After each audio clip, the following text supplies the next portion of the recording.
number 7. So a lot of men struggle with loneliness, and they always ask me, Tay, I'm lonely, I don't know how to fix it. And again, I'm a woman, I don't really feel lonely. I'm so sorry, guys, I work through that, but I'm not a man. And I feel like since you're a man, you could probably teach them some tips on how to work through loneliness, or if you feel lonely, what can you do to get past that? I mean, loneliness is natural. Everybody experiences it. It's never a good feeling lonely. So the thing you have to change is your understanding of loneliness versus isolation. And this was something that I came across on in my journey. When whatever you believe in, if it's, I think God is the kind of the easiest way to convey this, but you know, if you're in a period of where you're quote unquote lonely, I've learned that that's a period of isolation. That's a period where you can work on yourself, where you're free of distractions, where you're free of commitments, where you're free of considering other people's expectations. That is the perfect opportunity for you to put 100% of your conscious effort on improving yourself, fixing yourself, healing yourself, developing yourself. And so once again, it kind of ties back into another question you asked earlier.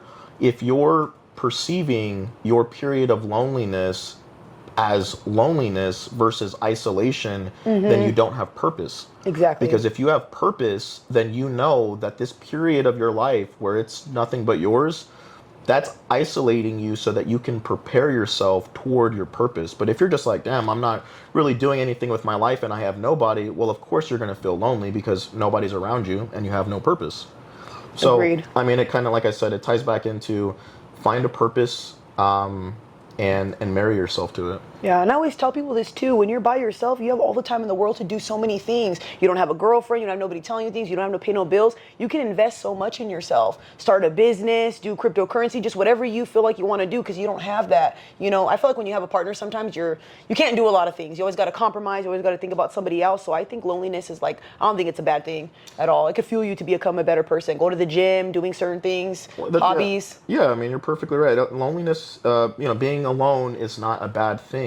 It's a matter of perspective. If you perceive it as a bad thing, well, then it's going to be a bad thing. But like you, if you perceive it as, well, this is my chance to focus on myself, well, then it's always going to be a good thing. So it's in your mind. It's what you choose to look at it as. But like you, and I think everybody can benefit from that, if you look at your period of isolation as a preparatory period for building the life you want, then you will embrace being alone.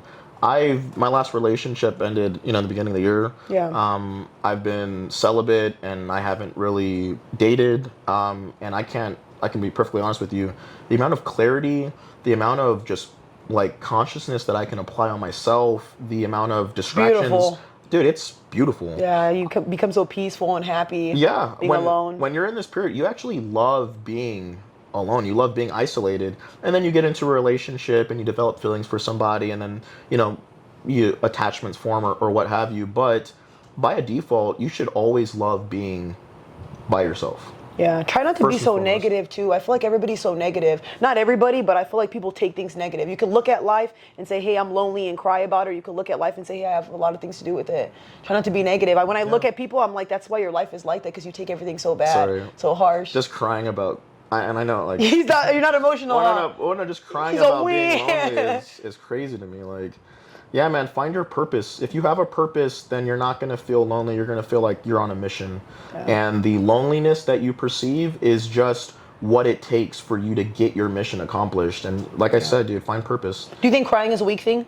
Absolutely not. No, I don't think so either. Emotions are normal. Weak. Yeah, emotions are normal. Everybody has emotions. If you tell yourself that you're weak because you cry, you're creating this toxic narrative in your mind that's going to fuck you up in many different instances. Emotions are normal to experience, whether you're a man or a woman, but you have to understand they're a symptom and they're telling you something needs to be changed. And just control your emotions.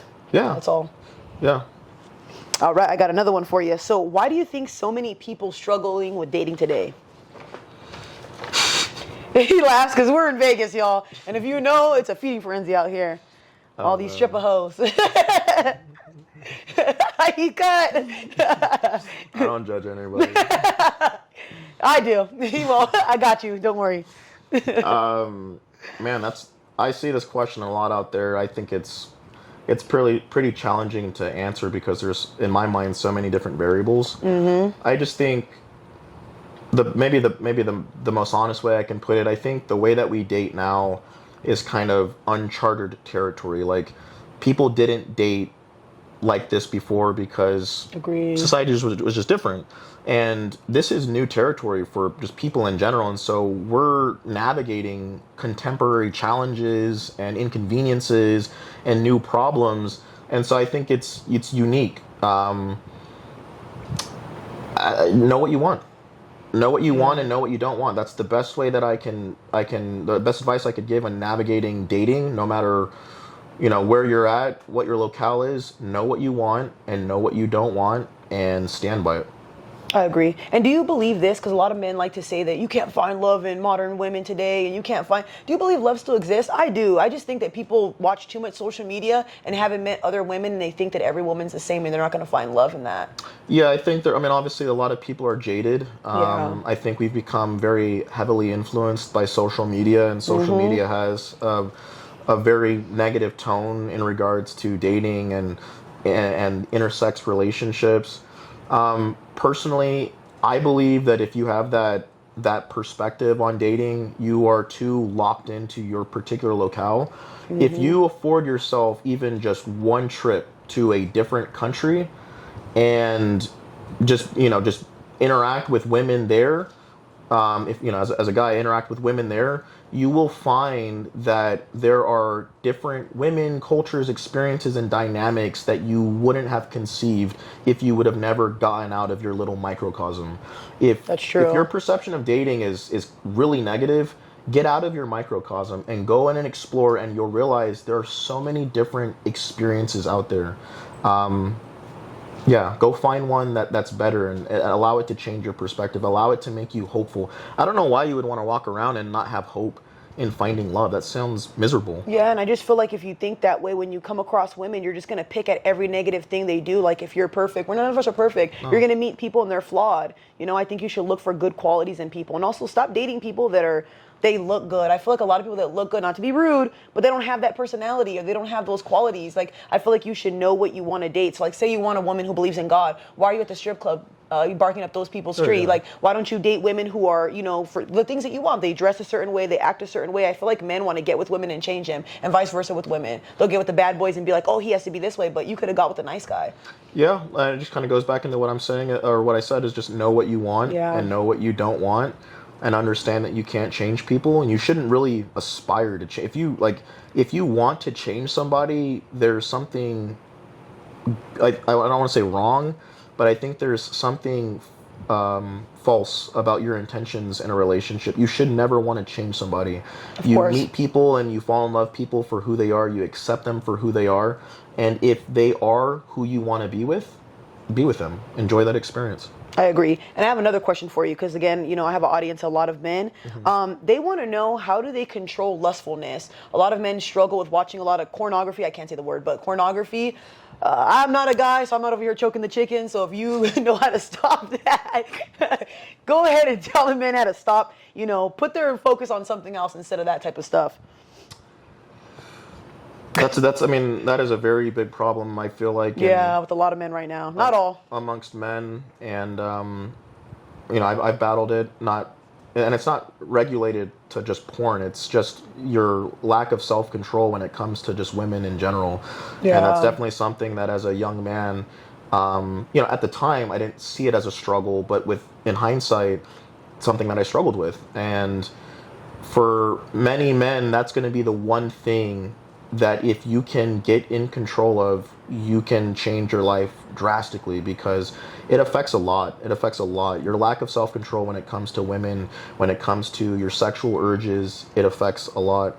My advice is, it's kind of different for everybody. I got super serious about church, and that opened me up to understanding why being overly lustful was a bad thing. Yeah. And that kind of led me to a spiritual understanding of lust being an attachment, develop an understanding of pleasure.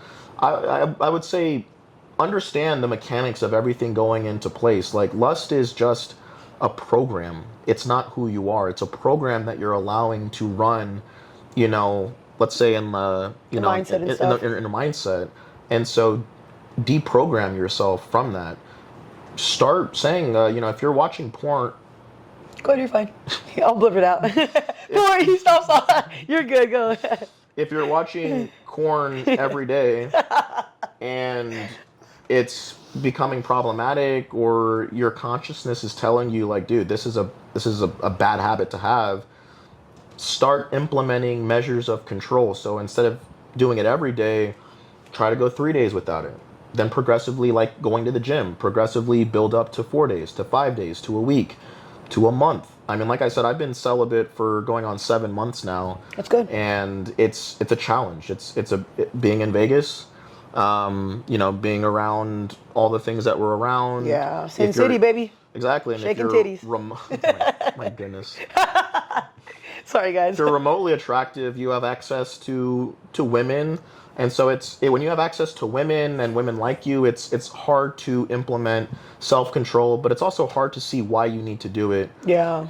So, but it's very important. Do you think it makes you look at women in a different light when men are lustful? I think it makes you not choose the right partner sometimes too, if you're looking at them just only lustfully. Absolutely. It changes when you come from a perspective of lust, and I've realized that in myself just in approaching women and dating women, when you go into it with lustful intentions, you're not yourself. It's clouding your judgment. Well, not only that, but you're not yourself. Your intentions are so much here that you're not even listening to what they're saying. You're not even appreciating them. And maybe that's not your prerogative. And if that's your thing, then I think Jordan Peterson says, like, if you sleep with women after women, or, you have like casual sex, like you're a psychopath, or it's oh, yeah, psychopathic. Say that. I don't know enough about psychology to assert that, but I think it's interesting to contemplate that. But yeah, it absolutely does change the way that you look at women. I agree. And I have another question. A lot of people like to say depression isn't real. I find that crazy because there's people who take their lives, especially men, at a very high rate. Do you believe depression is real, and have you ever experienced it? Absolutely. Yeah, I've definitely experienced depression myself. I think where people say it's not real, it comes across as very ignorant. They're misguided. I think what they're really trying to get at, which is true, is that depression is a choice. Mm-hmm. And it doesn't feel like it when it overwhelms you, when it becomes the filter by which you look at everything in your life, and it feels like, it's being done to you. But you have to understand that even depression, it's a choice. And happiness is a choice. These things are choices. And when we're going through certain things in our life, or we experience certain traumas, it's hard to appreciate that these are just matters of choices. But at the end of the day, it's a choice. Does that make it any less, impactful? No. But it is very much real. I believe that too. I think it's crazy that people say stuff like that when people are actually taking themselves out. Yeah, to me, when I hear that on, out there and on the internet and stuff, to me, it says ignorance. It says a lack of understanding. It's a person who's trying to get their propaganda out versus really understanding what somebody's going through. Depression is real. It's silly to say that it's not. What is more true to say is that depression is a choice, and you can choose to heal yourself. You can choose to find perspectives that are going to help you address your depression so that you can overcome it. I agree. And what helps you through anxiety and depressive episodes, if you've ever experienced them? So the only time that I've really experienced anxiety, how people describe it, is when I was in a relationship with a woman that I couldn't, I wanted to trust, but I couldn't. And that's the only time I've experienced anxiety. And so for me, my anxiety was situational, and it was more centered around an experience, a person that I was dealing with. And, the obvious answer to that is, remove the person, and then your anxiety will dissipate. The less, or the more challenging option would also be to address that anxiety within. If you wanted to stay with that person, and maybe you're experiencing anxiety because you can't trust somebody, but that's more a reflection of your true insecurity and not a reflection of what they're actually doing. Well, then you need to address that within yourself. But in my particular case, it was more reflective of the behavior and the things that my partner was doing.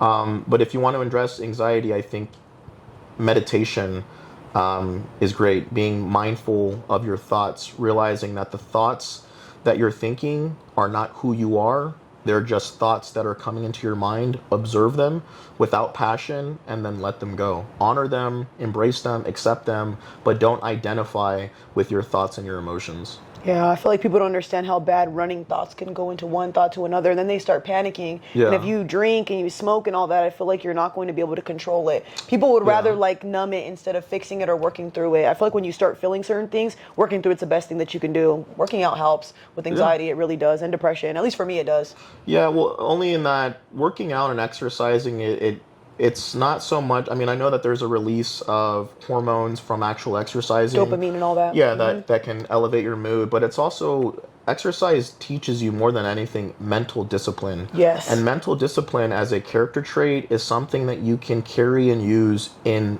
every aspect of your life. And so the gym teaches you how to, one, pursue discomfort and pain, two, how to thrive in it, and then three, how to grow from it. Yeah, exactly. I agree. I like that a lot. So I have another question too. Why do you think there's such a disconnect between men and women regarding men's mental health? There's some good ones, huh? Yeah, look at that little gun, pistols out. Gun bleed. Yeah, because I feel like a lot of women don't understand men, and I'll explain certain things online, and they'll be like, well, men are this, men don't show emotion, but that doesn't mean you guys don't feel things. I feel like you guys feel things deeply more than we do, but because you have to act stoic, you're not able to express that. So I feel like there's a huge disconnect, and if a man doesn't, express it all the time, oh, he don't feel it, he's fine, but he could be going through it and you don't even know. Yeah, I certainly, to your point, I think the expectation for and the tolerance for being an emotional person is different for men and women in such a way that it's hard for some women to appreciate where, generally speaking, men are coming from, and where a lot of our emotional challenges are. I think growing up, as a boy, you're taught certain things just by way of your culture and through parenting. Yeah. That expressing emotions and being emotional is, this thing that you have to avoid at all costs. And there are certain truths. I think with the expectation of the role that men typically have to lead in their lives, having emotional control is paramount. Being grounded in yourself is paramount. But as far as bridging that gap, I think it takes people in general, men and women, to be more compassionate and more curious about who the other sex is, and who are you as have genuine curiosity for learning who that person is without the compulsion to judge them for whatever it is that you find, and be compassionate, because regardless of our sex, men or women, we're human beings. Don't point at me when you say man. Just kidding. But you're right. What do you identify as? Non-binary. I'm a furry. No, but I agree though. I feel like the more you judge somebody and scold them and not understand them, you're not going to give them that safe space to do that. And I feel like sometimes, not all women, we like to critique more than we like to listen. But what does that do for the person though? Like, ask yourself that. What is judging somebody? If you love this person and you care about them, belittling them and all that. Well, let's just say that you genuinely want to see them be a better version of themselves. Ask yourself, what does criticism and judgment really do for that person to get there? Yeah, get off my back. Exactly. And if you're honest with yourself, it doesn't do anything. It's going to turn them away from you. And resent you. I feel like that causes resentment. Because if I can't confide in you and I can't come to you for everything, what the hell's the point of being with your ass? I might as well be alone and be in my own head. Well, yeah, but what does judgment say? Yeah. If I judge you, am I saying, is that an automatic implication that I'm better than you? Yeah, because it seems like that sometimes. Well, if I'm judging you and I'm constantly critiquing you, then psychologically that means I'm putting myself in a position to look at you beneath me and say, this is where you need to improve. This is what you need to do. So I'm putting myself above you. Men or women, we do not like to be put in a position where you're constantly trying to flex your superiority over us. And for me, when in the context of a relationship, I would never want a woman judging me. Like, help me, guide me, educate me, illuminate my life, enlighten me to different perspectives.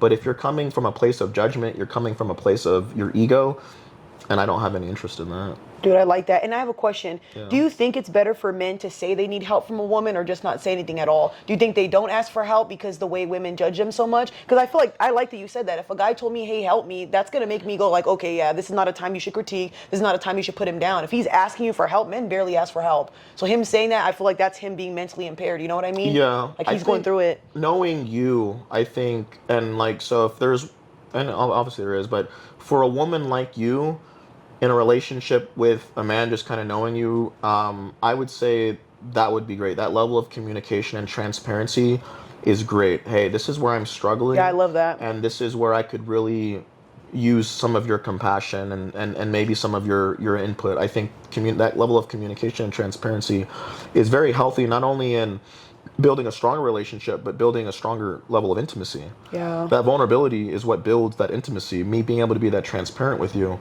But if you do that with the wrong woman, a woman who has narcissistic tendencies, a woman who's egotistical, if you as a man go to a woman who is, let's say, egotistical in nature, those things that you're asking help for then become things that she uses against you when it's advantageous for her to do so. So it's very important as a man to discern the kind of woman that you're with. And if you're not with the kind of woman who you can go to with that level of transparency and feel supported by her, bro, you're with the wrong woman. Yeah, because I like to feel needed. I don't know if that's bad, but I don't want a man to like act like he doesn't need me or act real strong. Like if you need help or you need assistance or anything, you could tell me. I'd rather you do that than take it out on me or take your life or anything crazy like that. So women, be a safe space for a man. And if you can't learn to heal before you even get in a relationship, because even you're going to be a mom one day, you're going to have sons one day. What are you going to do? Stop crying, be quiet, shut up? Like that's not going to work in any relationship. Nobody's going to want to be around you. And also men, be more confident in your communication of your needs.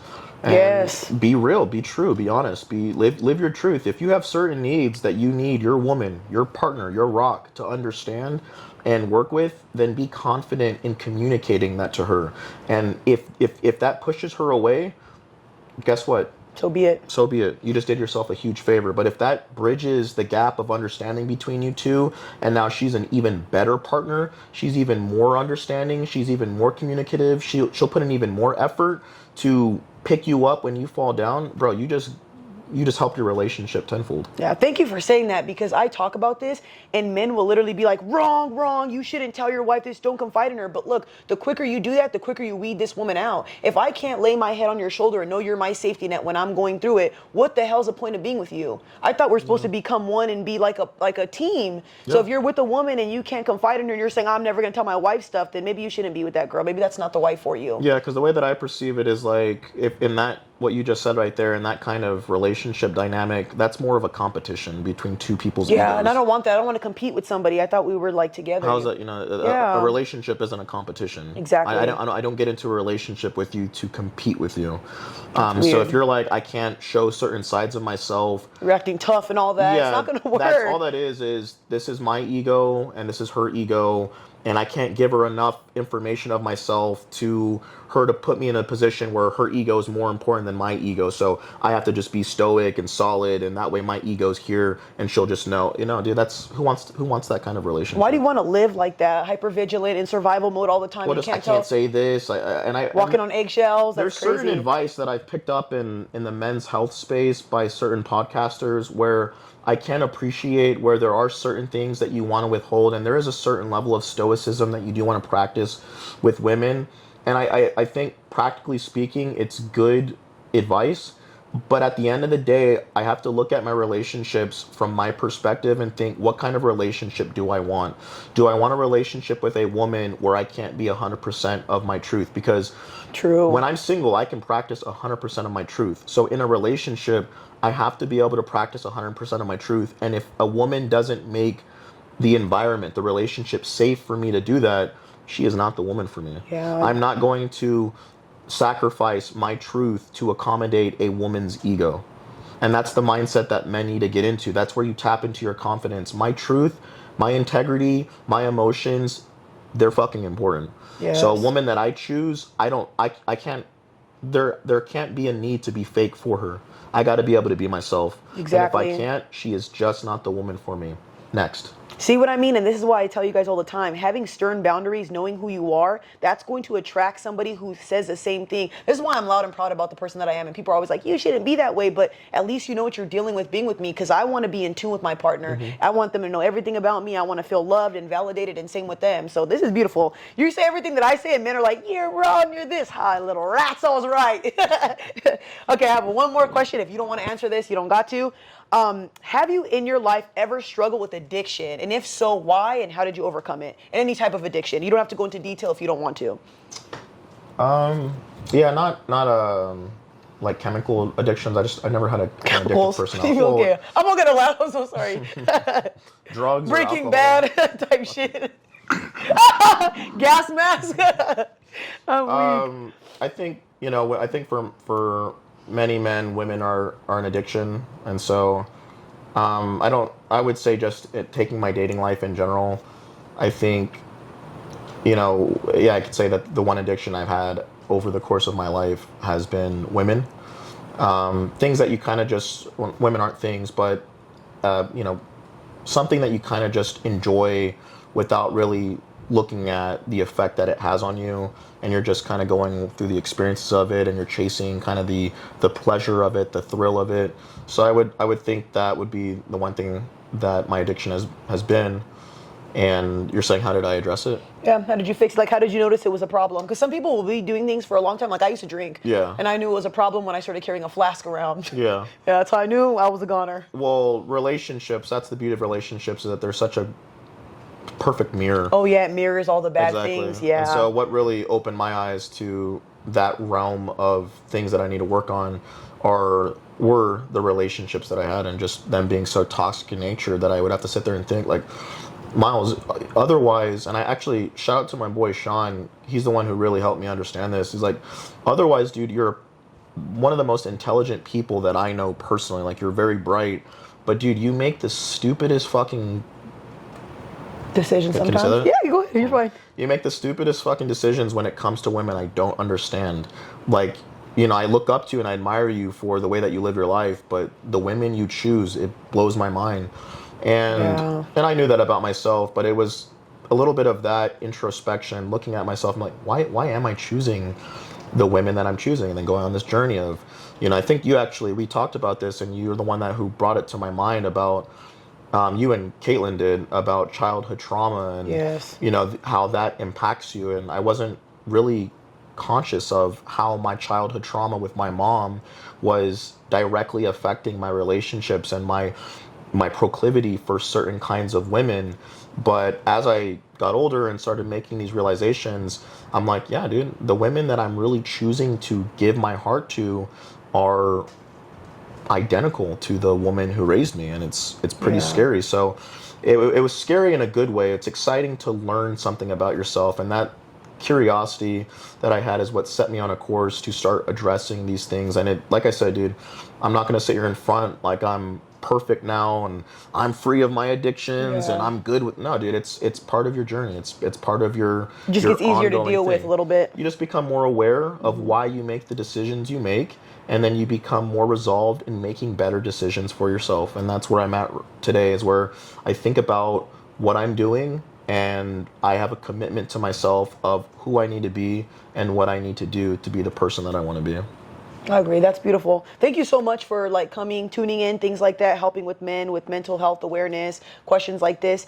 Is there anything you'd like to tell young men today, or maybe things you think they might need to know, especially men who don't have fathers, brothers, any type of guidance? I think because we're on this platform, I think social media for a lot of young guys out there especially is such a big aspect of their life. Yeah. And in a much different way than it was in ours growing up.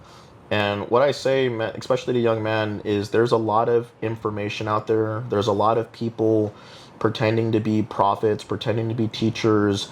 These prophets, that's crazy. Well, no, these pastors. Well, what do you think? Who's the bald dude? Andrew Tate. What do you think those figures are? I love him. No, I think these people are good, but there's a lot of people out there that are telling you this is the way you need to live your life. This is how you need to look at women. Yeah, not everybody has those same attributes. People can't do half the things that he does either. Well, just understand that, dude, you have to be able to discern the discern. You have to be able to look at their. And I like Taylor. I've always liked her over the years because I think Oh, she's thank very you. genuine in what she puts out there. I think she lives her truth. You know, I've known her. She's very consistent with the beliefs that she has. She fights to the death for the things that she believes That's in. true. And whether you're a man or a woman, you can respect that. And so just understand the sister's always been consistent with her message. You know, I know her pretty well, and I think she definitely lives her truth. And she very much believes in her purpose, and her purpose is putting her example out there, putting her experiences out there, her perspective out there, her education and her wisdom out there to improve people's lives and experiences. And as somebody who's very intuitive, I pick up on that. I relate to that realness. Yeah, There's a lot same. of people out there that are putting out information out there because they're trying to make money. You're a dollar sign to them. Look at the whole red pill movement and how it swept up young men and how it captivated young men and how, you know, what's the word? Viral that whole movement Yeah. was. And look at where all the leaders of the red pill movement are now. You know, Demonetized and all that. speaks for itself. Yeah. And you see their true colors after everything is said and done, after the dust clears. So Yeah. my point in saying all that is kind of just be mindful of what you're putting into your mind. You are what you consume, whether it's food, whether it's information, whether it's thoughts, movies. Protect your thoughts, protect your mind, and think for yourself. Yeah, I agree. And guys, when he says be mindful of what you guys watch as well, one thing I pay attention to with men and women is their lives. Are they at peace? Like, if you want love in your life, if you believe in God, why are you following people who have 6 girlfriends? Why are you following men who don't practice monogamy? Like, I'm very big on looking at people now and going, oh, this lifestyle doesn't look good for me. Like, I don't drink, I don't do certain things, so I'm not going to follow girls who are in the club partying. It doesn't relate to me. So I suggest you guys change the people you follow. Stop following OF girls. Stop doing certain things. And I'm not trying to judge anybody. It's just if you want a life to be a certain way, watch the things you watch, you know, make a vision board, do things like that, and stop being so negative, you know, and don't be hard on yourself, and stop comparing yourself to people on social media. We all have depression, we all have anxiety, we all go through things. None of us are perfect. Even myself. I'm crazy. Me too. We're all He crazy. said, me too. Yeah. And then, crazy. would you like to say your, I don't know if you have Instagram, things like that. I'll make sure to put all the things up there, but you can Yeah. say your Instagram and where they can reach you. Put your number there for the ladies. No, I'm just kidding. Get stalked. Yeah, man, I do the Instagram thing. My whole thing is, you guys, I'm not looking to be a teacher. I'm not looking to educate people. I'm just looking to share my perspective and my experiences that I have in my life with just people. And, you know, if it benefits the people who hear the message, great. Take something from it. Use it in a way that makes sense to you. If not, that's also great. But my Instagram is Miles Made Me. Miles Made Me. Yeah. All right, y'all. And you guys already know my socials. I'll put them down below. Make sure to like, comment, share, subscribe. And I will be having new viewers, y'all, every week. Taylor on the go. If you guys want to interview by me, let me know. That sums up the video. God bless you guys. Take care of your mental health. If you need help, reach out, please. God bless you. Have a good one. Peace. Ooh, my leg cramped.